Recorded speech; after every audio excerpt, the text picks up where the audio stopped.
One way to gain a simple, though admittedly simplistic, overview is to understand the four essential beliefs shared by the vast majority of Hindus: karma, reincarnation, all-pervasive divinity, and dharma. We could say that living by these four principles is what makes a person a Hindu.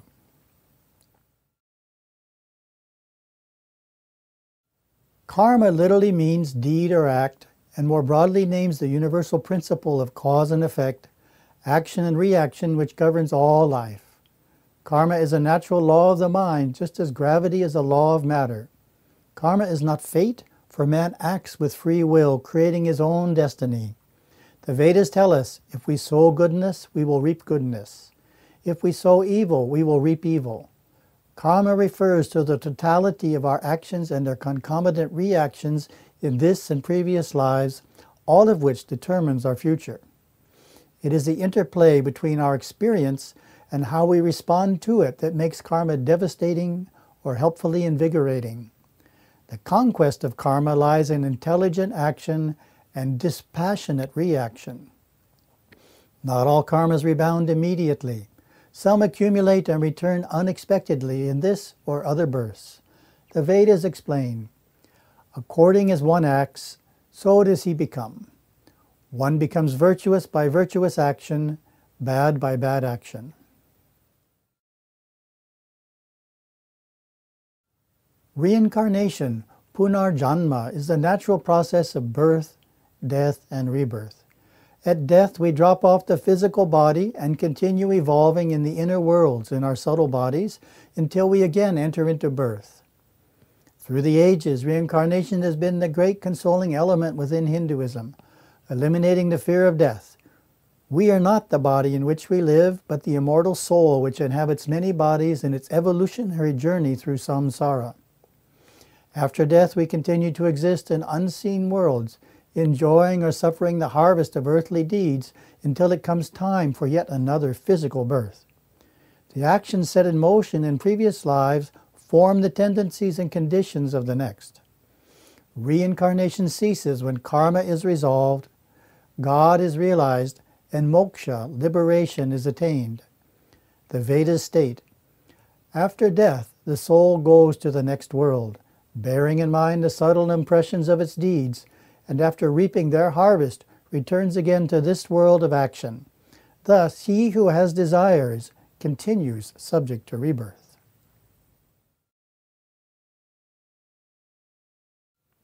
As a family of faiths, Hinduism upholds a wide array of perspectives on the divine, yet all worship the one all-pervasive Supreme Being, hailed in the Upanishads.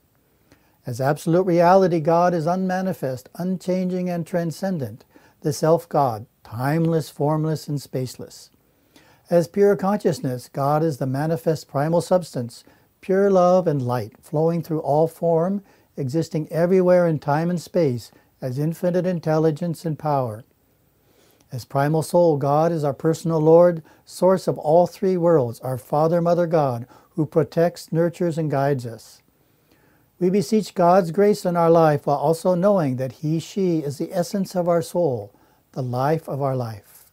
Each denomination also venerates its own pantheon of divinities, Mahadevas or great angels, known as gods, who were created by the Supreme Lord and who serve and adore Him. The Vedas proclaim, He is the God of forms infinite, in whose glory all things are, smaller than the smallest atom, and yet the Creator of all, ever living in the mystery of His creation. In the vision of this God of love, there is everlasting peace. He is the Lord of all who, hidden in the heart of all things, watches over the world of time.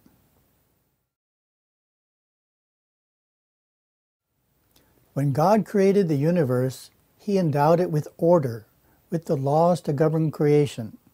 Dharma is God's divine law prevailing on every level of existence, from the sustaining cosmic order to religious and moral laws which bind us in harmony with that order. In relation to the soul, Dharma is the mode of conduct most conducive to spiritual advancement, the right and righteous path.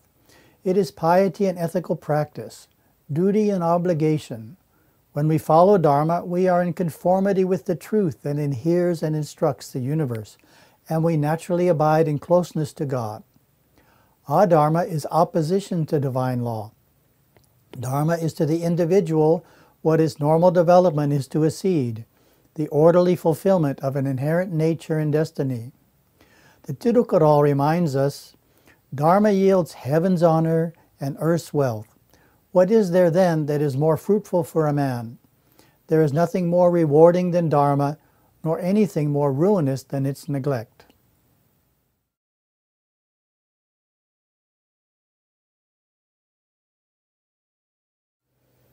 There are good reasons for Hindus and non-Hindus alike to study and understand the nature of Hinduism. The vast geographical and cultural expanses that separate continents, peoples, and religions are becoming increasingly bridged as our world grows closer together.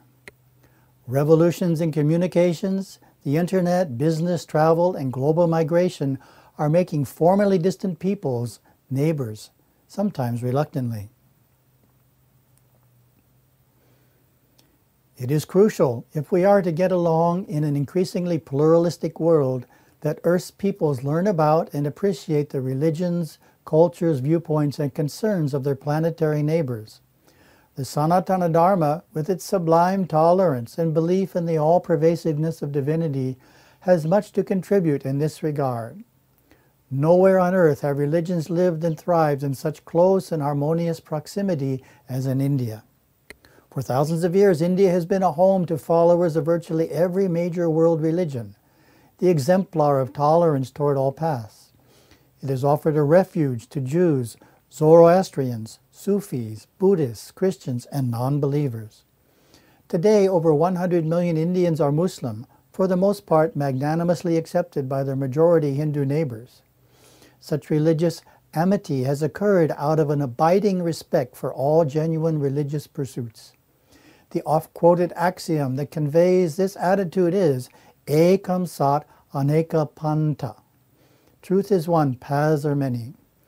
What can be learned from the Hindu land that has given birth to Hinduism, Sikhism, and Jainism, and has been a generous protector of all other religions? India's original faith offers a rare look at a peaceful, rational, and practical path for making sense of our world, for gaining personal spiritual insight, and as a potential blueprint for grounding our society in a more spiritually rewarding worldview. Hinduism boasts teachings and practices reaching back 8,000 years and more, its history dwarfing most other religions. In fact, there is no specific time in history when it began. It is said to have started with time itself. To emphasize the relative ages of the major religions and the antiquity of Hinduism, Raimon Panikar, author of the Vedic Experience, cleverly reduced them to proportionate human years, with each 100 years of history representing 1 year of human life. Viewed this way, Sikhism, the youngest faith, is 5 years old. Islam, the only teenager, is 14. Christianity just turned 20. Buddhism, Taoism, Jainism, and Confucianism are 25. Zoroastrianism is 26. Shintoism is in its late 20s. Judaism is a mature 37. Hinduism, whose birthday remains unknown, is at least 80 years old, the white-bearded grandfather of living spirituality on this planet. The followers of this extraordinary tradition often refer to it as Sanatana Dharma, the eternal faith or eternal way of conduct. Rejoicing in adding on to itself the contributions of every one of its millions of adherents down through the ages, it brings to the world an extraordinarily rich cultural heritage that embraces religion, society, economy, literature, art, and architecture. Unsurprisingly, it is seen by its followers as not merely another religious tradition, but as a way of life and the quintessential foundation of human culture and spirituality. It is, to Hindus, the most accurate possible description of the way things are. Eternal truths, natural principles, inherent in the universe that form the basis of culture and prosperity. Understanding this venerable religion allows all people to fathom the source and essence of human religiosity, to marvel at the oldest example of the eternal path that is reflected in all faiths. While 860 million Hindus live in India, forming 85% of the population, tens of millions reside across the globe and include followers from nearly every nationality, race, and ethnic group in the world. The U.S. alone is home to 2.4 million Hindus, roughly 2/3 of South Asian descent and 1/3 of other backgrounds.